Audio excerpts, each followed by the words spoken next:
Testing 1, 2, we're there. Good afternoon, ladies and gentlemen. It's great to see you here on what I feel is a bit of a warm day in that respect. Welcome to day 2 of the Future Minerals Forum. We're here and our topic for today is towards creating regional centres of excellence. And this is an area where we look at reimagining mining. My name's Gavin Collery. I'm your chair for this session right through to the end of it.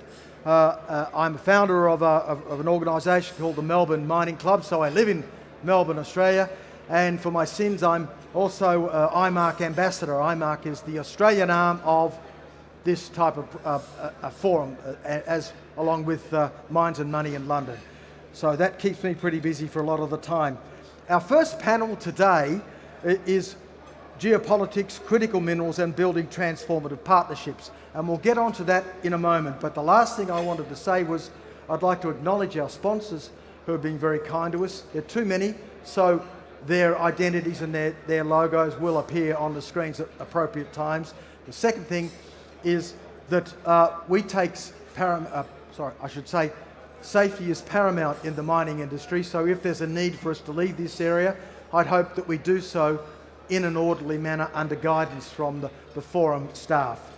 As I said, our topic here for this session is geopolitics, critical minerals and building transformative partnerships. Your moderator for this session is Fatima Al-Shamari, journalist and news anchor right here in Riyadh. So, ladies and gentlemen, would you please welcome Fatima to the stage. Thank you, Gavin. Thank you. Hello, everybody. I see some of you are enjoying their lunch, so bon appetit.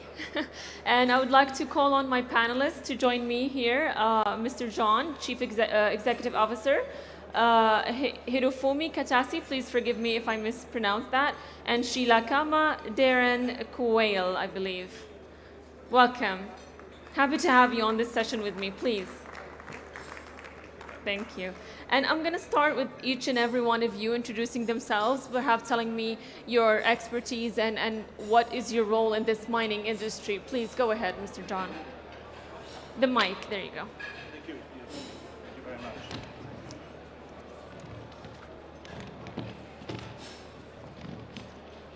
much. Fatma, thank you very much indeed. I'm very honored to be here, and I would like to thank His Excellency Bandar Al-Karayev, and as well as His Excellency Kazid Saleh Al-Mudaffar, kind enough to invite me to this conference. You've done a fantastic job. Thank you. Ministers have done a fantastic job. Yes. I think I can certainly say that I've been to at least 100 mining conferences, and this is definitely the best mining conference we've ever had. Well, let's have a round of applause for that, shall we? Yes, thank you. Thank you very much, and you're doing a great job. Would you like me to? Please tell me more about your expertise in this mining industry. Certainly. My background is, as a young kid, I worked with De Beers, diamond company. I've had my own companies for many years. Yeah.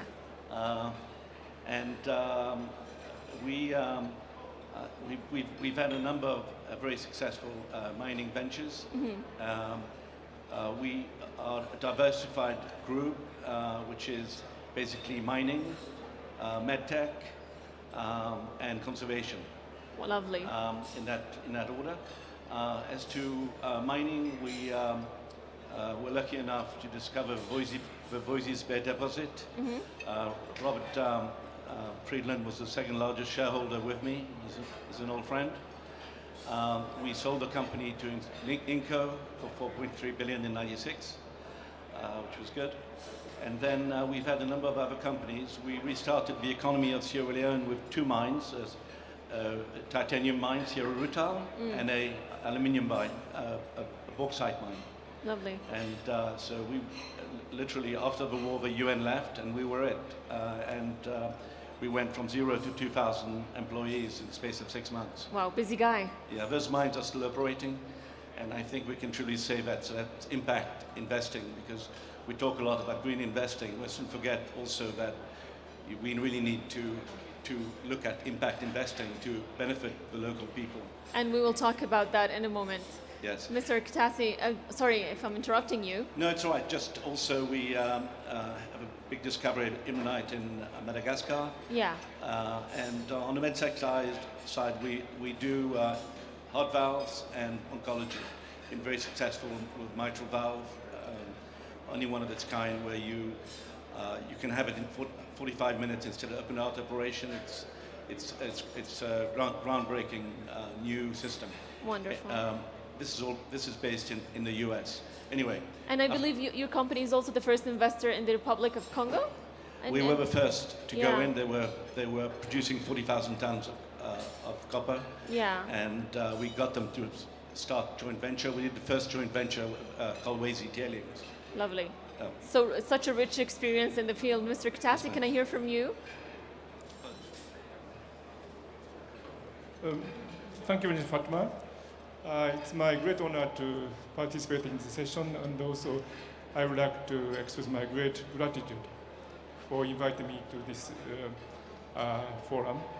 I actually participated the last forum, the first one, and I'm so surprised that it has grown exponentially since the first one to this one, not in terms of the number of the participants or the level of the speakers, but also the quality of the discussion.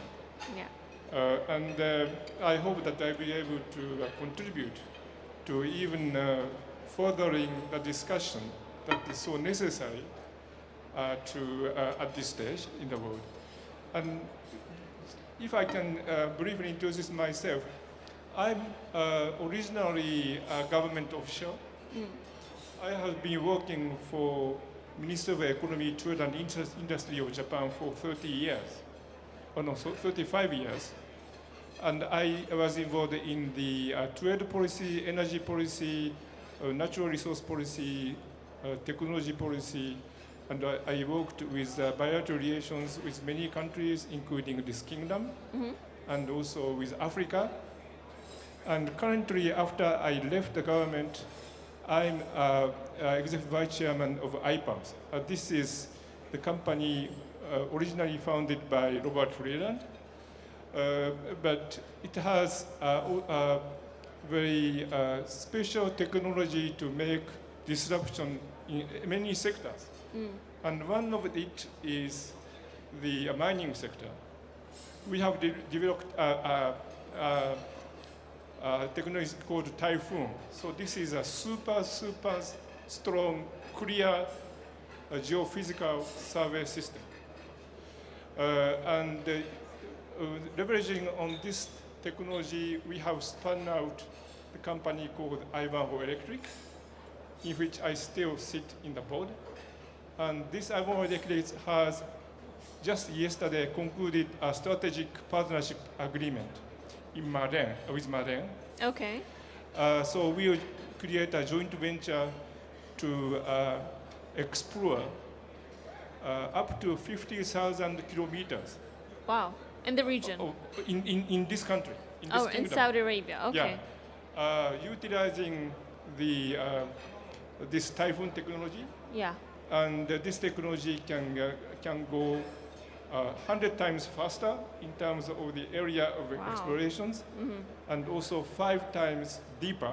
We can go see as far as more than 1.5 kilometers in depth. Wonderful. I really hope that this will lead to a new chapter for the mining industry in Saudi Arabia. Thank you, Mr. Katase. And we will talk and touch more about that after we hear from Sheila and Darren as well. Good afternoon, everyone. And so my name is Sheila. I was born and raised in Botswana. So first, what I have done, and then perhaps with that, an understanding of what I know. So I started my career in mining as a compliance officer for 20 subsidiaries of the Anglo-American group in Botswana. And the subsidiaries were quite varied. They included mining of different substances, exploration, mining, and processing, which was primarily coal, diamonds, copper, nickel, soda ash, etc. So I have I'm fairly grounded in the business of mining, but not just the business of mining, but also the ecosystem, because the 20 subsidiaries also included drilling companies, suppliers of chemicals for blasting, suppliers of heavy equipment. So I pride myself in understanding the mining industry from the point of view of what it is and what the ecosystem that surrounds mining is. What I know in the mining industry is really the commercial end, which is the negotiating of joint venture arrangement, the negotiating of offtake agreements. This is my stock and trade. My colleagues did the digging of the ore. We did the agreements with partners. So the notion of partnering is something that I understand quite well. I moved on, as most people do, up the ladder and became the CEO of De Beers Botswana, and there I moved into the boardroom. So strategy, the role of the board, governance, and the whole challenge that faces boards today in the mining industry is something that I've had to live with for a long time. Well, you not only move on, you then have to retire. So I retired, and when I retired, I joined first the African Development Bank and lived in Tunis, and then the World Bank. And there I then saw the world.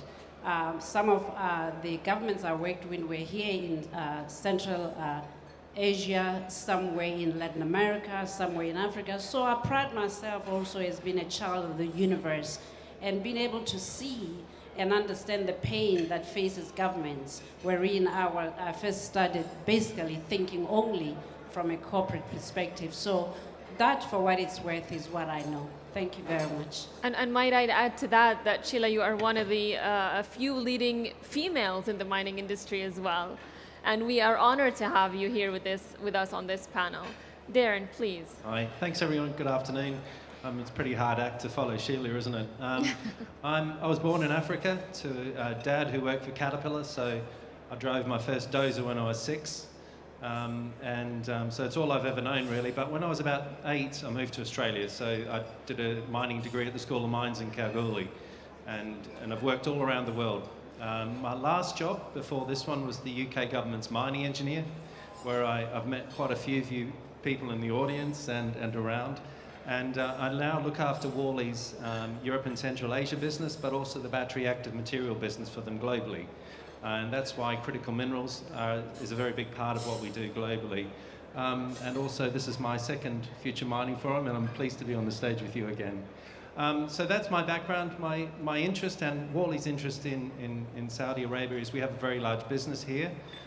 It's mainly focused on energy, but we're rapidly expanding that to look at energy production centres, so taking critical minerals from various parts of the world and doing the energy intensive processes here in the kingdom. So with a very large focus on Africa, and why Sheila and I are connected, where we're able to hopefully use the resources in Africa and bring prosperity to those nations, whilst helping the world through an integrated supply chain and an effective energy transition. So Fatma, that's a little introduction. Wonderful, thank you for that. And now that we're all familiar with our panelists here today, how about we kickstart this conversation? Perhaps, gentlemen, I'll start with Sheila, if you don't mind. Sheila, let's talk about the geopolitical location of Saudi Arabia and how important it is being in the heart of this region and all the way from Africa to Central Asia. So I guess before I speak directly to the positioning of the kingdom geopolitically, it's good just to say what we mean by geopolitics. Mm-hmm. So I think of geopolitics as really as the powers that drive national, regional, sovereign power based on two things. One, political power, but also economic power, and how countries use that to position themselves in the struggle for leadership. And so, because we are talking about critical minerals and the potential position of the kingdom, I think it's good to say that minerals are not critical by their nature. Minerals are critical because they are critical to a specific technology. And specific They are critical to a specific industrial development, and the presence of absence of them changes that power dynamic. So that's how it is. So what do we know then about the position of the kingdom? We know this. We know that geographically, in terms of the movement of minerals from one region to another, the kingdom is very well positioned to be that. We know that the kingdom's wealth financially positions the kingdom to do two things. One, drive exploration in discoveries of critical minerals, drives the procurement of critical minerals, drive the necessary investment in technology, in manufacturing the component parts that are necessary for this industrial dispensation. And if you think of it that way, then that you need minerals, you need finance, you need to be in the right geographic position, it would be difficult to argue against the position of advantage that the kingdom has. That would be my penny's worth. Thank Wonderful. you. And that takes me to you, Mr. John. You've worked in many different mineral-rich countries and perhaps difficult countries, if I may add. So what do you think of this region's wealth of minerals, and where do you place it at? Yes, we do have some countries that are better endowed than others, such as the Congo, for instance. We normally choose to go to a country because we think that it's been underexplored. And generally, some of the countries that have been underexplored have been through not having the right governments in the past. But with this country, you have such a fantastic system of stable government for so long. But obviously, you've had the oil. So in a way, the other minerals have been neglected. So you're in the same position that you have tremendous potential, and clearly the geology lends itself to gold, rutile, etc., etc. We've been working with the kingdom for the last 15 years on geology. We also work in Finland on exploration with the GTK, who's advising the government as well. And so we see tremendous opportunities, and not only just in exploration, but also in extraction. I think that in the future, we need to go to not just breaking the rock, as my friend Fuma does, and also he finds them and he breaks the rocks. We have to also have better metallurgy. We have to improve our metallurgy. Why? Because we have to have a better way of getting the mineral out, and also using less power and giving off less CO2, which fits in everything that everyone has said here many times. So you mean environment-friendly methods? Yes, that's, you've got to finish the job. Yeah. And so, for instance, where we have proprietary technology for magnesium, which we can make from olivine or from dolomite, and we are in discussions with a group here in the kingdom for producing in the future magnesium from dolomite. Yeah. That's an example. In Greenland, we're working on an altersite to produce clean aluminium from an altersite as opposed to from bauxite, which leaves a lot of what we call a red mud. Yeah. So I think the technology goes together with saving the CO2, saving power, and that's the future. Wonderful. And Mr. Katasi, now you spoke about technology and how you have 50 acres now in this area that you're working on, is that right?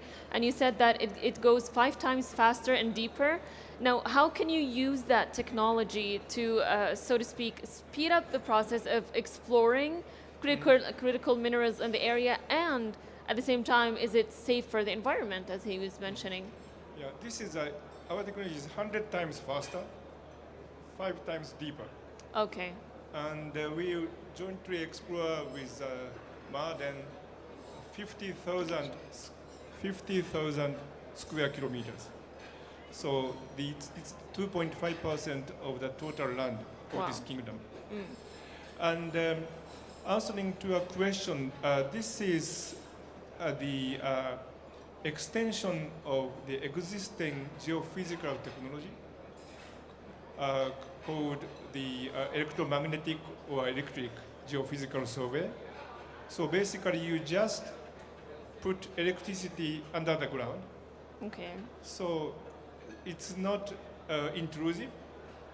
So if you go to a hospital, you have some X-ray Yeah. or CT scans, but nothing happens. Yeah. It's not intrusive. It's no intrusive. Yes, So interesting. this method is no intrusive, and And it's non-inclusive for 1.5 kilometers no, under? we just put electric Okay. underground. So we never break the ground. And it goes how deep? More than 1.5 kilometers. Yes, okay. Yeah. And where about the other conventional technologies can go like 300, 400 meters. Okay, wow. So, and of course, if there is nothing, we cannot make up any minerals. But if there's anything in it, we can sort of expedite the exploration process by 4 margins.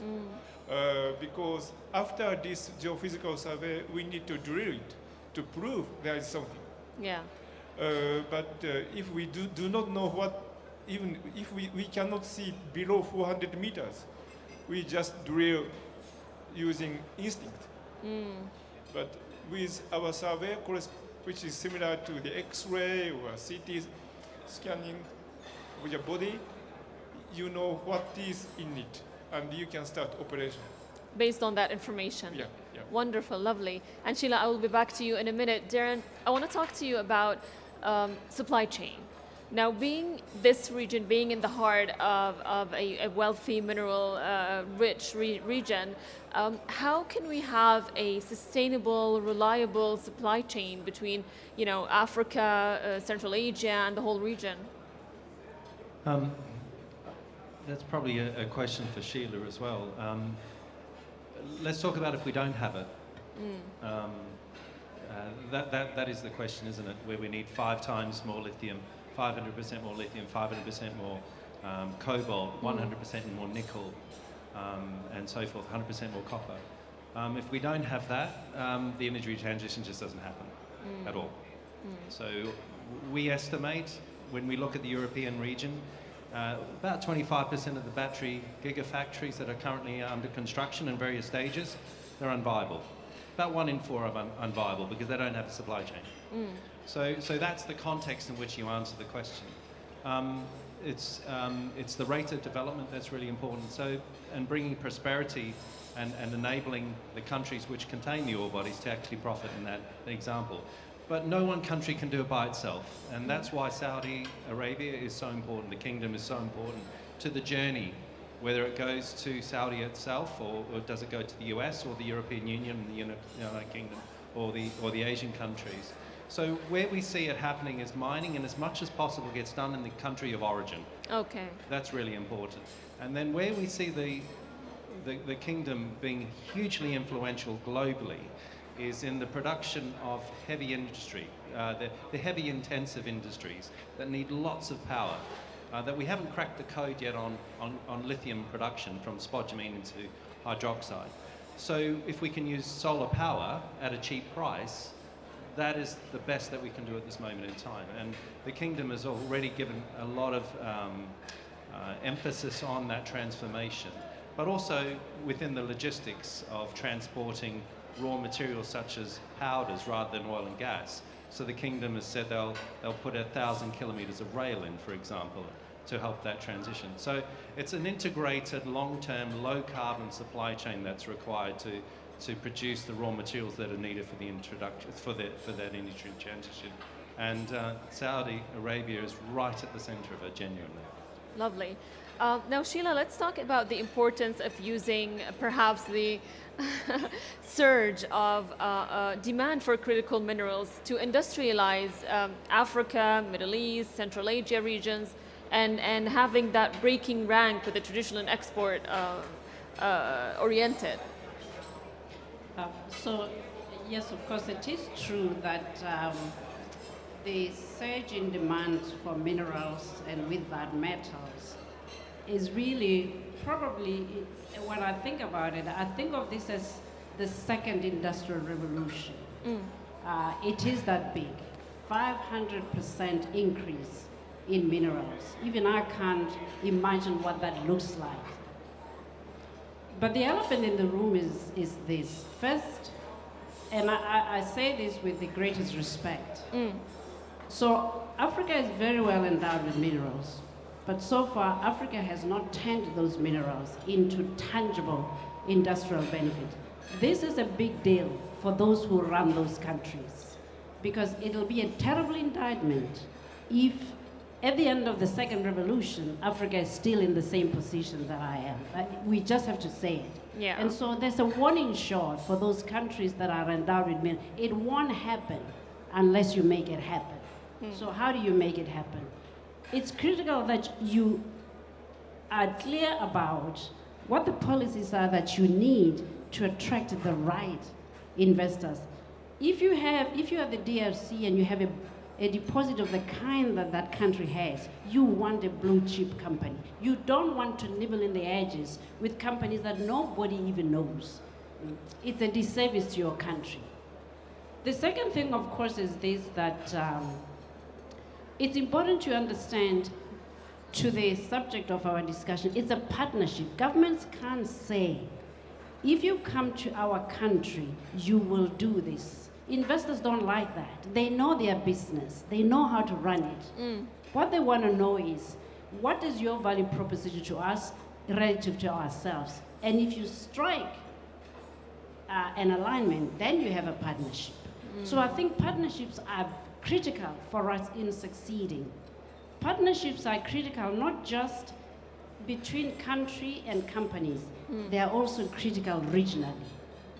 And so when I think of what is happening today, I see an opportunity for us to think, what are the ideal partnerships? I have to my right Japan. Japan is a wealthy country with very little resources. It tells you something. You don't need resources to succeed. You need economies that are well run. And the resources may well be the driver of that success. In Japan, it was technology, finance, a big market, and other things. In Africa, it'll be the resources, good policies, partnerships with those that have knowledge in the technology space, that have the finance, and that have the wherewithal to industrialize. Anything short of that, I'm afraid, is a non-starter. That's really great points you've brought up there, Sheila. Now, Mr. Katasi, speaking about that exactly, what she was mentioning, and Africa, how can emerging demand for critical minerals to reach net zero emissions affect Africa and mineral-rich regions in Africa? The mic, please.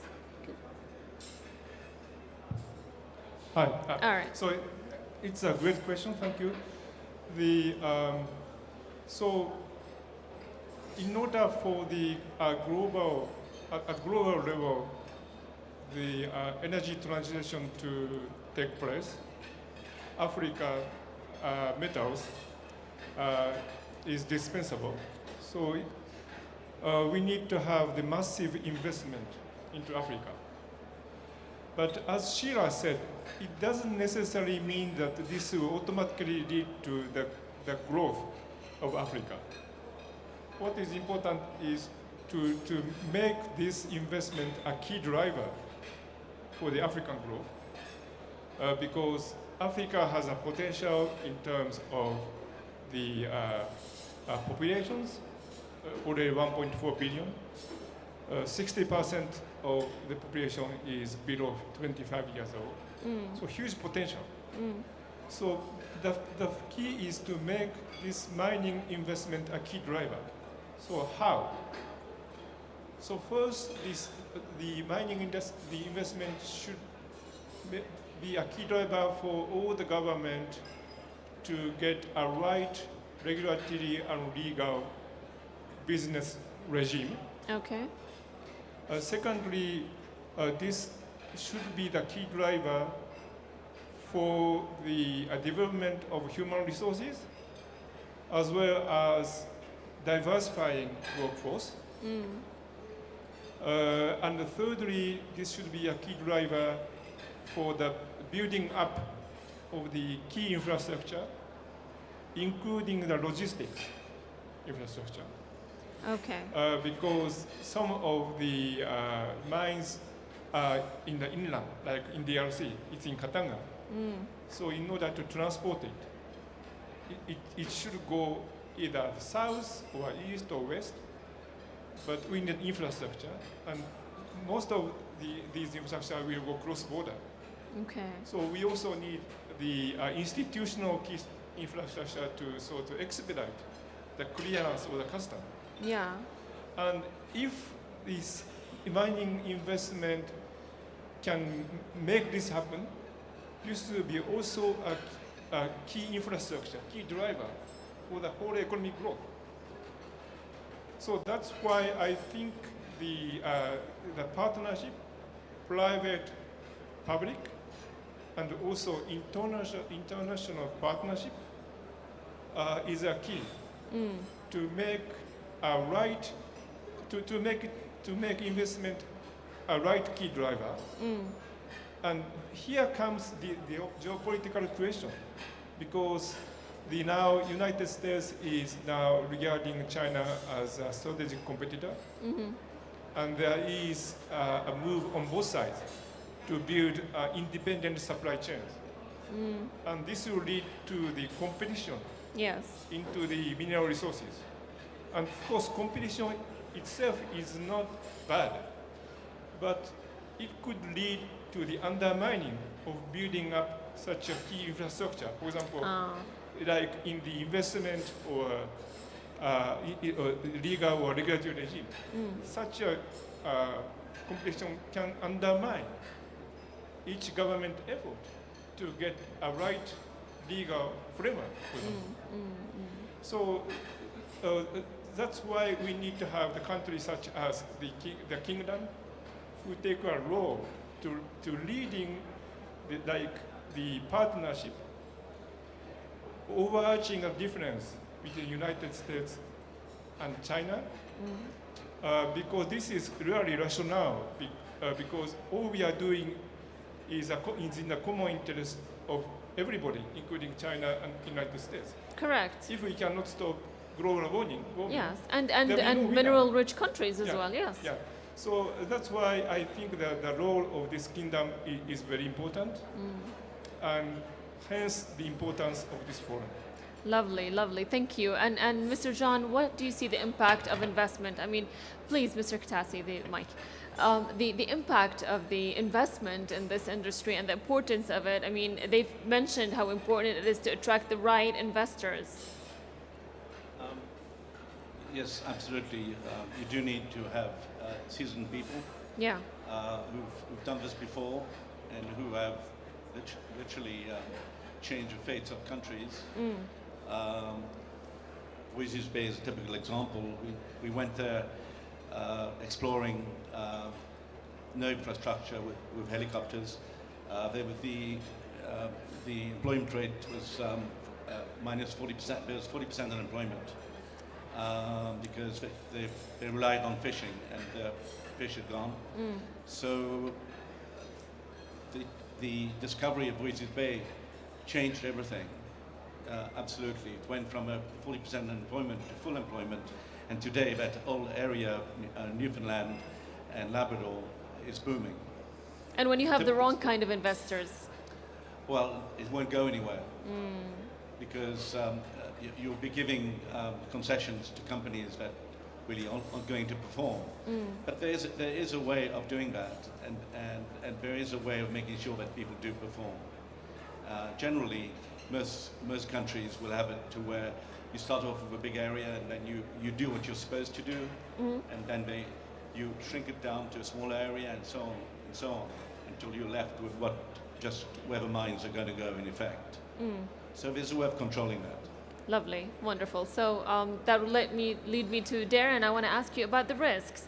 The risk of the expanding to Africa, and which contains the bulk of raw materials naturally. What do you assess the risk of the expansion or the speed of expansion, so to speak? Okay. Worley are an engineering company, and we're pretty predominant in the battery active material space. We're engineering, from the Western world point of view, we're engineering most of it at this stage. So we're on the growth curve.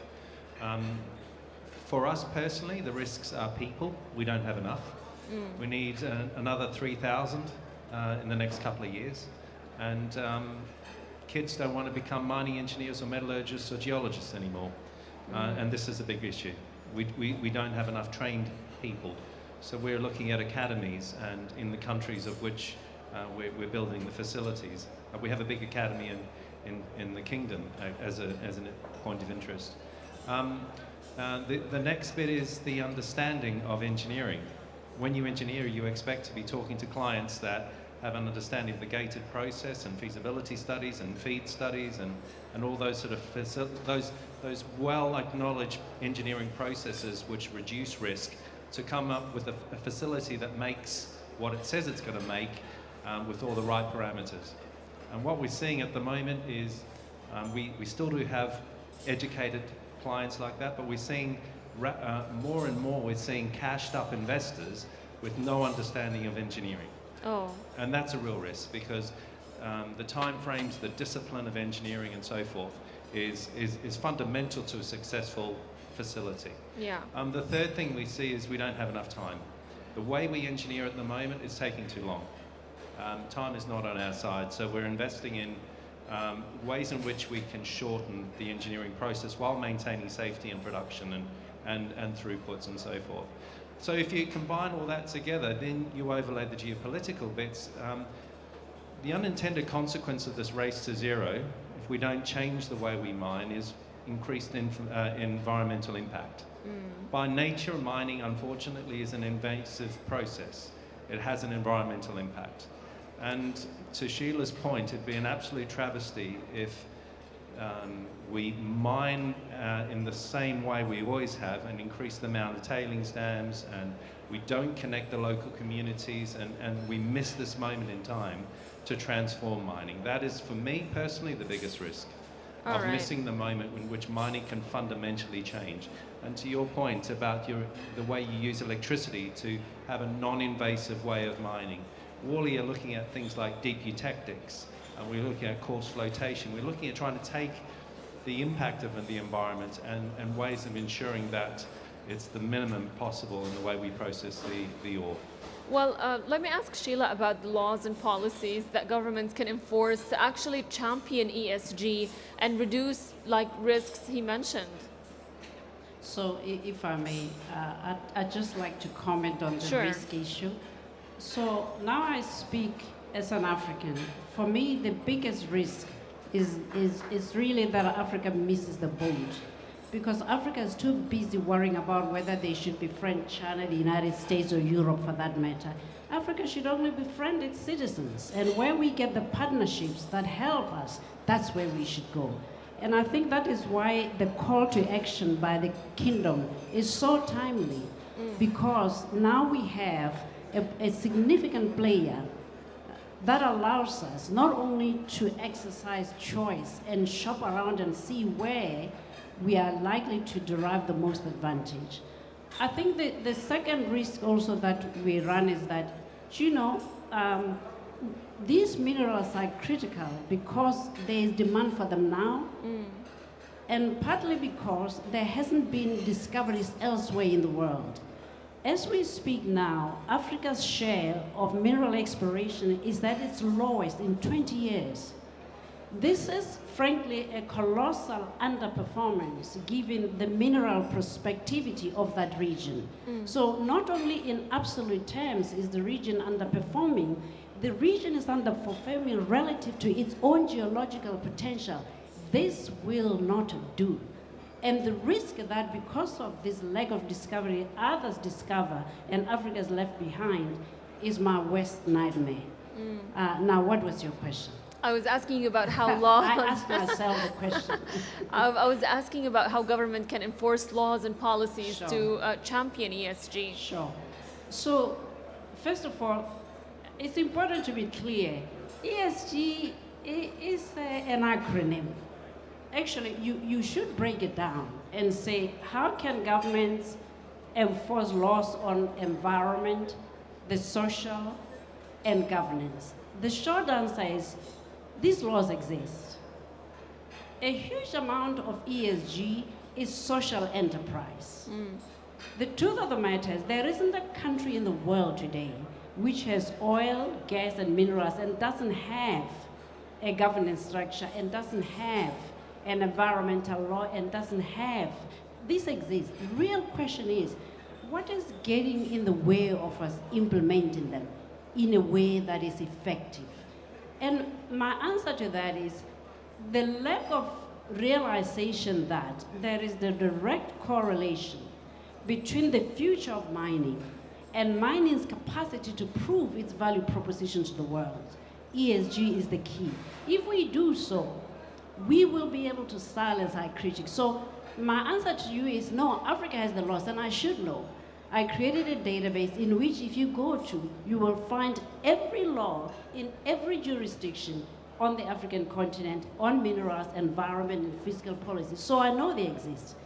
What I do know is that we are short on implementing, and I think that is where we want to change. Otherwise, we will be talking about laws all our lives. Yeah, wonderful. Thank you, Sheila, for that contribution. Now, Mr. Katase, I want to ask you about the private and public sector and their roles in Africa specifically, and how they can impact positive impacts on Africa development for the decarbonization of the industry. Yeah, thank you. So I think Sheila made a very important point. What she said is that the legal framework is there, but implementation is the problem. And I totally agree with Sheila. So what the partnership, private-public partnership can do is, for example, if you see what the major B2C companies is now doing, like automobile companies or the mobile phone companies such as Apple, they are trying to make their whole supply chain carbon free. So why they should not also do the whole supply chain responsible or sustainable? Sustainable is an environmental side, responsible is a legal side, including implementation, zero corruption, for example. So if we can establish such a sort of the movement toward making the whole supply chain both sustainable and responsible, I think this will lead to the right implementation of the rule as well. So this is just one of the examples of the partnership, but this is something that needs to be discussed thoroughly and starting to take place. Wonderful. Thank you, Mr. Katase. Mr. Jean, perhaps, please. I will conclude with you. We're almost out of time. So partnerships, investors, they all look at ESG. Now, ESG is such an important thing for investors. It's probably the first thing they look at when they want to invest in a certain area. And you having all this experience in all these companies around the world, and you have so many partnerships, how do you encourage investors and partnerships and, so to speak, focus on ESG in the mining industry? Yes, I think the Scandinavians have been really good with pushing us all towards better and better ESG, which is commendable. We work in Greenland, and I've worked there for 20 years. The government of Greenland, of Denmark, has devolved the mineral allocation rights to the local Greenland government. So they decide on who gets concessions, who doesn't, who qualifies. But in addition to that, they've gone even further in actually banning certain certain minerals which they don't want mined. Okay. For instance, they banned uranium. Now, whether they're right or wrong, they banned it. Okay. But the rest of the minerals, they're very happy to have you go there and mine. So they have very, very strict rules because you're working in a very cold part of the world. So I would say that, and in addition, in our case, we've had both the government of Greenland and the government of Denmark actually invest in our mining company. Oh, wonderful. Which is a great model, which is similar perhaps to what you do here with Martin. Yeah. Which is great. And so in 2022, we actually had Explorer and Developer of the Year in Greenland by the government of Denmark and Greenland, which we're very happy with because their standards are extremely high. Yeah. And what I about hope that answers it. Yeah, and what about your company within ESG attracted the governments to invest in your company? What was it exactly? I think it's working in a number of countries and keeping your nose clean. Yeah. And having a track record of keeping where it they know that you're not going to go and ruin the land. Okay. And keep your footprint small and tick all the boxes. Yeah. And so we work with a lot of governments that are more difficult on ESG. For instance, for Germans are sticklers for ESG. And we've worked here in the Kingdom with the Germans on the exploration of the Red Sea. We have more data than anybody in the world, which we've collated over the last 10 years on the Red Sea, where you have deposits of zinc and silver. Yeah. It's actually a very big deposit, but it has to be handled extremely carefully because of the environmental. There's a way to do it, but the environmental hopefully is advancing quite quickly as well, so that we can do it right. But I think this could be very important to the Kingdom, which is why we've spent 10 years with our geologists on this, together with the Germans. Wonderful, and that's also why we're here and having this dialogue and talking about all these solutions and ideas that perhaps could help the industry. Yes, ma'am. Thank you, gentlemen. Thank you, Sheila, for having this discussion with us today and being here. And thank you, audience, our dear audience, for also joining us in this conversation. I wish you a wonderful rest of the day and enjoy the remainder of the forum. Thank you, Fatma. Thank you. Thank you very much. Very nice meeting you.